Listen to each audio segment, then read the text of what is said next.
Everyone, welcome to my channel H D Orion. हम पढ़ रहे हैं accountancy for class 12th company accounts revision from D K Goyal text book.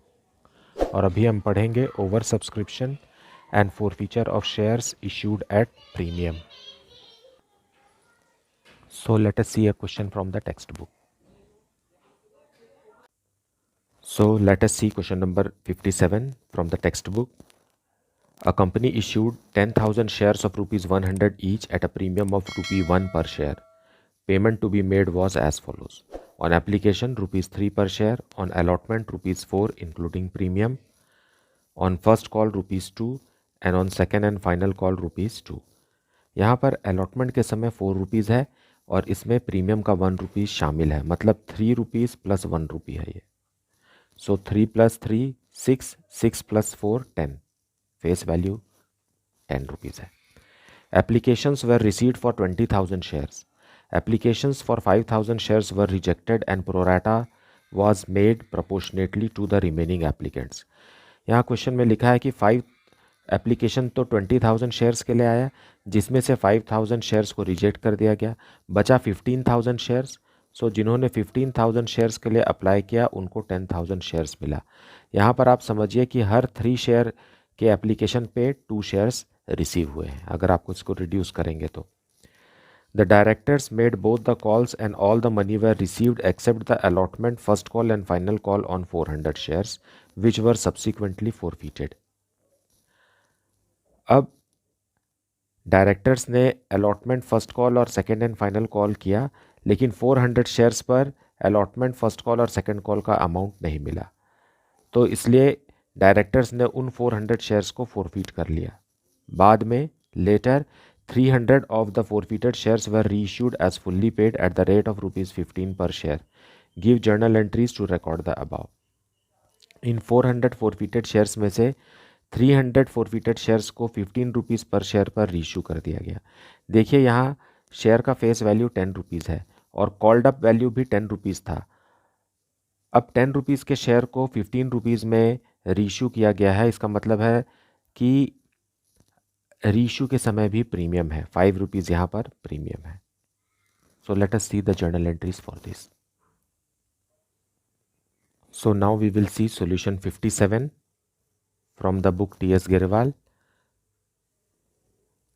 Applications were received for 20,000 shares. तो सबसे पहले application money receive करेंगे। So bank account debited to share application account.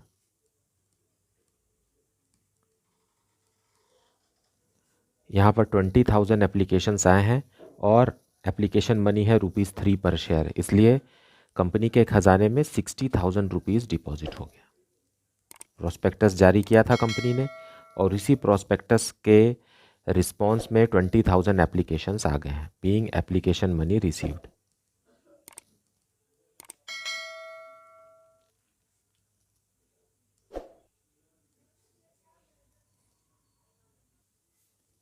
अब application money को ट्रांसफ़र करेंगे capital account में, क्योंकि application money जो है वो कैपिटल का ही हिस्सा है।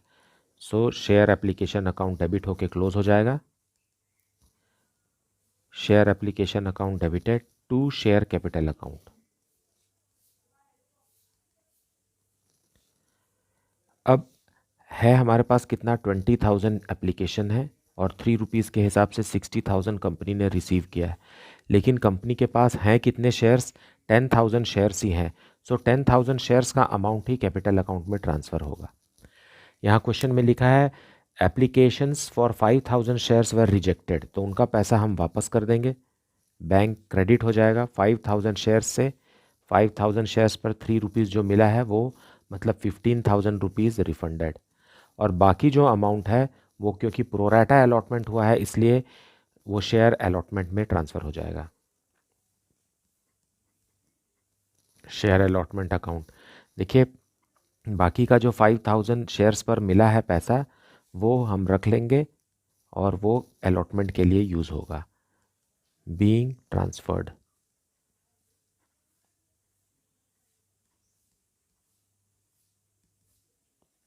And amount refunded.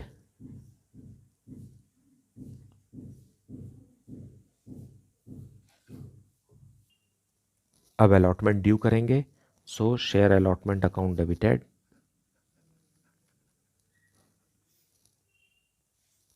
To share capital account and to securities premium reserve.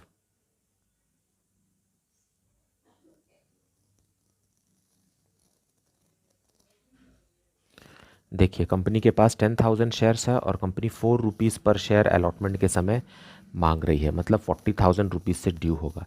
लेकिन इन 4 रुपीज़ में से 3 रुपीज़ कैपिटल का है, so 30,000 will be transferred to capital account and on 10,000 shares 1 rupee will go to securities premium reserve being allotment money due.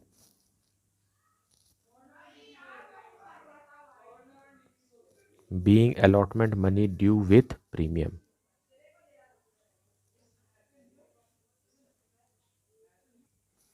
अब allotment money receive करने के लिए हमें इस बात पे ध्यान देना पड़ेगा कि 400 शेयर्स पर अलॉटमेंट मनी रिसीव नहीं हो रहा है, तो हमें ये पता लगाना पड़ेगा कि वो एरियर्स अमाउंट कितना है, क्योंकि शेयर्स प्रोरेटा बेसिस पर अलॉट हुए हैं। जिन्होंने 15,000 शेयर्स के लिए अप्लाई किया उनको मिला है 10,000 शेयर्स। इसका मतलब हर 3 शेयर के लिए 2 शेयर अलॉट हुआ है। क्वेश्चन में लिखा है कि 400 शेयर्स अलॉट हुए हैं, मतलब ये आस्क्ड है, अप्लाइड है, ये रिसीव्ड है। तो रिसीव्ड कितना है? 400 शेयर्स। तो मांगा इन्होंने ज़्यादा होगा, तो 2 में कितना मल्टीप्लाई करेंगे तो 4 आएगा। 2 में अगर 200 मल्टीप्लाई करेंगे तो 400 हो जाएगा। इसलिए हम 200 को अप्लाइड के तरफ भी मल्टीप्लाई कर देंगे, मतलब 600 अप्लाई किया तो 400 शेयर्स अलॉट हुए। तो एप्लीकेशन मनी कितना मिला होगा? 3 रुपीज़ के हिसाब से 1800 रुपीज़ एप्लीकेशन मनी मिला और 3 रुपीज़ के हिसाब से 1200 रुपीज़ का अलॉटमेंट हुआ, मतलब एक्सेस एप्लीकेशन मनी है ₹600। अब ऑन अलॉटमेंट इन 400 शेयर्स पर 4 रुपीज़ पर शेयर के हिसाब से 1600 रुपीज़ ड्यू करेंगे। बोलेंगे उससे कि वो अपने 400 शेयर्स पर 4 रुपीज़ के हिसाब से 1600 दीजिए, और ये आदमी पैसा नहीं दे रहा है। अब यहाँ देखने से ऐसा लगता है कि पूरा का पूरा 1600 रुपीज़ ही एरियर्स हो गया, लेकिन इसका 600 रुपीज़ ऑलरेडी कंपनी के पास है, तो हम इसी मनी को क्या करेंगे? एडजस्ट कर देंगे। यहाँ 600 रुपीज़ एडजस्ट हो जाएगा और 1000 रुपीज़ ही एरियर्स कहलाएगा। एरियर्स मतलब जो पैसा नहीं मिला वो इन 400 शेयर्स पर ऐसा लगता है कि 1600 रुपीज़ का अमाउंट नहीं मिला, लेकिन 600 रुपीज़ इसका एक्सेस एप्लीकेशन मनी है, जो कि हमको पहले से ही रिसीव हो गया है एप्लीकेशन के समय में। वो एडजस्ट होने के बाद ये हम लेस कर देंगे। 1600 में से 600 कंपनी के पास पहले से ही है, तो 1000 रुपीज़ ही कंपनी को इस ग्रुप से एरियर्स हो रहा है। So let us make the journal entry for this. अब अलॉटमेंट मनी रिसीव करेंगे, सो उसके लिए आएगा bank account debited. Bank account debited to share allotment account. हमने अलॉटमेंट मनी 40,000 रुपीज़ ड्यू किया था। 40,000 में से 15,000 रुपीज़ जो है वो एक्सेस एप्लीकेशन मनी था, तो ये तो हमारे पास पहले से ही है। अब यहाँ पर 1000 रुपीज़ एरियर्स का भी नहीं आ रहा है, मतलब हम 16,000 रुपीज़ इसमें से लेस कर देंगे। मतलब अलॉटमेंट में सिर्फ 24,000 रुपीज़ ही बैंक को रिसीव करेंगे। 25 मिलना चाहिए था, लेकिन 1000 रुपीज़ एरियर्स है। आपको यहाँ एरियर्स अकाउंट खोलने की ज़रूरत नहीं है। अगर क्वेश्चन में कहता है कि आपको calls in arrears account maintain करना है, तब आप यहाँ calls in arrears account debit कर देंगे, है ना। आपसे रिक्वेस्ट है कि आप पूरा का पूरा वीडियो ज़रूर देखें और पूरा एक्सप्लेनेशन को ज़रूर सुने, नहीं तो you will be full of doubts. Being allotment money received,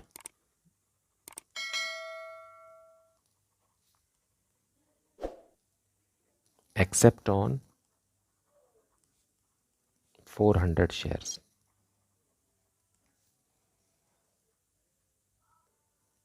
अब फर्स्ट कॉल मनी ड्यू करेंगे, so share first call account debited to share capital account. अभी भी कंपनी के पास 10,000 शेयर्स हैं क्योंकि फॉरफीचर कुछ भी नहीं हुआ है और फर्स्ट कॉल अमाउंट है ₹2 पर शेयर। सो 20,000 रुपीज़ से फर्स्ट कॉल ड्यू हो जाएगा। ये ड्यू की एंट्री है। शेयर कैपिटल अकाउंट एक्सपैंड हो रहा है, क्रेडिट होकर के बढ़ता जाएगा। जैसे जैसे अमाउंट ड्यू होता जाएगा वैसे वैसे कैपिटल अकाउंट क्रेडिट होता जाएगा। Being first call amount due, amount due.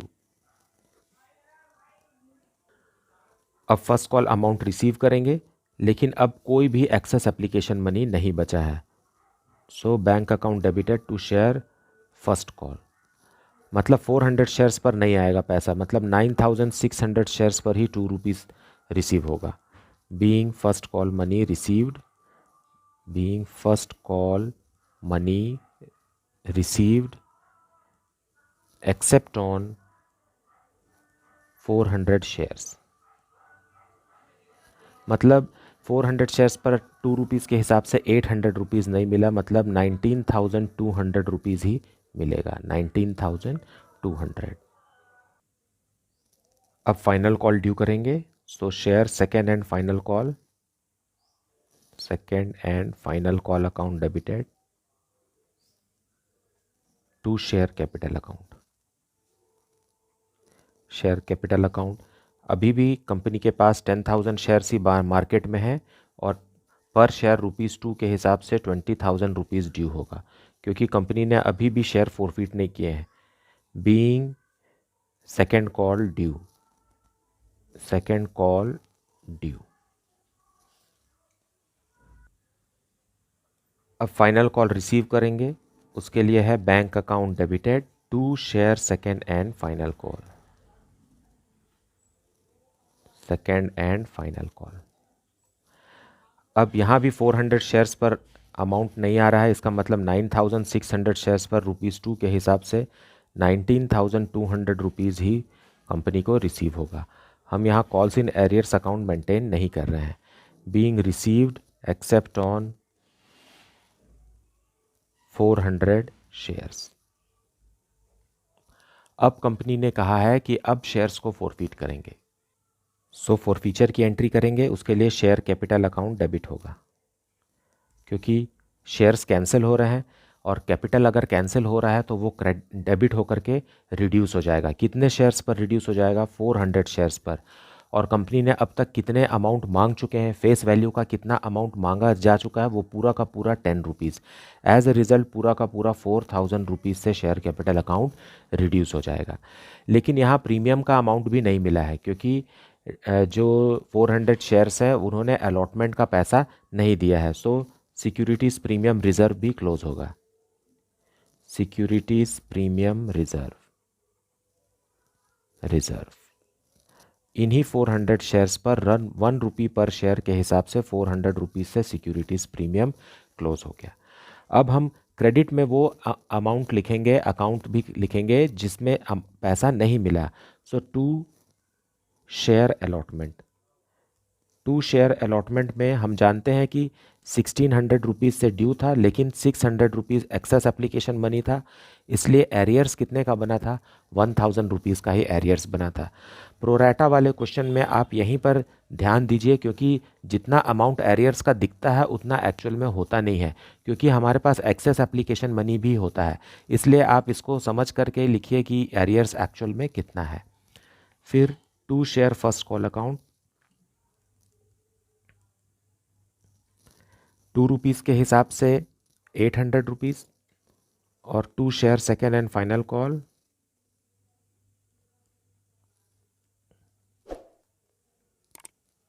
यहाँ भी 400 शेयर्स पर ₹2 के हिसाब से 800 रुपीज़ एरियर्स है। यहाँ भी 400 शेयर्स पर ₹2 के हिसाब से 800 रुपीज़ एरियर्स है। अब टू फॉरफिटेड शेयर, अब जितना भी अमाउंट यहाँ बैलेंसिंग अमाउंट है वो हम लिखेंगे। और आप यहाँ समझेंगे कि उन्होंने जितना पैसा दिया है उतना ही रुपए यहाँ पर फॉरफिट हो रहा है। फॉरफिट हो रहा है का मतलब है जब्त हो गया। अब जो एप्लीकेशन मनी इन्होंने दिया था, अब वो पैसा कंपनी वापस नहीं करने वाली है। सो इन्होंने एप्लीकेशन के लिए कितना 600 शेयर्स अप्लाई किया था, तो 600 शेयर्स पर एप्लीकेशन मनी था ₹3 के हिसाब से 1800 रुपीज़ इन्होंने दिया था और ये पूरा का पूरा अमाउंट फोरफीट हो गया। तो इस तरीके से डेबिट में भी 4400 और क्रेडिट में भी 4400 नरेशन लिखेंगे। Being 400 shares forfeited, being 400 shares फोरफीटेड।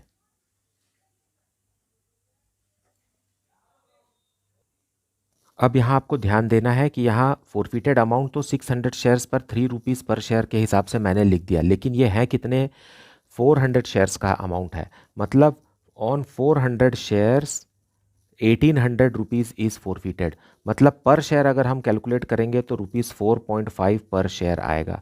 मतलब ये जो है 1800 रुपीज़ जो फोरफिटेड अमाउंट है ये 400 शेयर्स का है, ना कि 600 शेयर्स का। यहाँ मैंने आपको समझाने के लिए 600 शेयर्स अप्लाई किया था इन्होंने, इसलिए ऐसा लिख दिया है। लेकिन ये 1800 जो फोरफिट हुए हैं ये 400 शेयर्स पर हैं। और अगर पर शेयर कैलकुलेट करेंगे तो 1800 डिवाइडेड बाई 400 करेंगे तो ₹4.50 आएगा। मतलब इस बात को समझिए कि जब यही शेयर रीइश्यू होंगे तो कंपनी ज़्यादा से ज़्यादा ₹4.50 पर शेयर ही डिस्काउंट दे सकती है। लेकिन इस क्वेश्चन में जब हम रीइश्यू कर रहे हैं तो कोई भी डिस्काउंट नहीं है, ये तो प्रीमियम पर रीइश्यू हो रहा है। सो जितने भी शेयर्स रीइश्यू होंगे उन पर ₹4.50 के हिसाब से अमाउंट कैपिटल रिजर्व में पूरे के पूरे ट्रांसफ़र होंगे। Late us see how. सो अब इन 400 फोरफिटेड शेयर्स में से 300 शेयर्स रीइश्यू हो रहे हैं। सो बैंक अकाउंट डेबिट लिखेंगे। बैंक अकाउंट डेबिट कितने, 300 शेयर्स पर 15 रुपीज़ के हिसाब से। फेस वैल्यू 10 है लेकिन 15 रुपीज़ के हिसाब से मतलब 5 रुपीज़ का प्रीमियम है। सो 15 3 ज़ा 45, so 4500। To share capital account,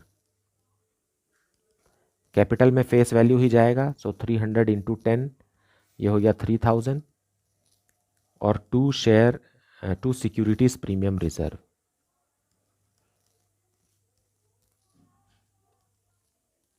to securities premium reserve 300 into 5 that is 1500।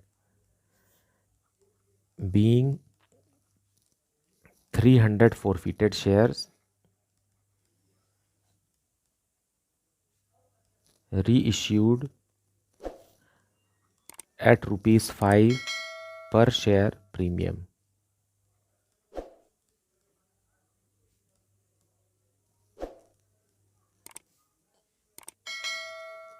अब कैपिटल रिजर्व में अमाउंट ट्रांसफ़र करेंगे। सो फोरफिटेड शेयर अकाउंट डेबिटेड, क्योंकि शेयर्स रीइश्यू हो चुके हैं इसलिए कैपिटल रिजर्व में ट्रांसफ़र होना ज़रूरी है, टू कैपिटल रिजर्व। देखिए पर शेयर ₹4.50 फोरफिट हुआ था और ऐसे कितने शेयर्स रीइश्यू हो गए, 300 शेयर्स रीइश्यू हो गए। और हम पूरा का पूरा ₹4.50 पर शेयर ट्रांसफ़र करेंगे कैपिटल रिजर्व में, क्योंकि रीइश्यू के समय में डिस्काउंट देने का नौबत ही नहीं आया। रीइश्यू जो हुआ है वो ऑलरेडी प्रीमियम में हुआ है, इसका मतलब पूरा ₹4.50 बच गया है, यही कैपिटल रिजर्व में ट्रांसफ़र हो जाएगा। मतलब 1350 रुपीज़ ट्रांसफ़र होगा। So being transferred to capital reserve.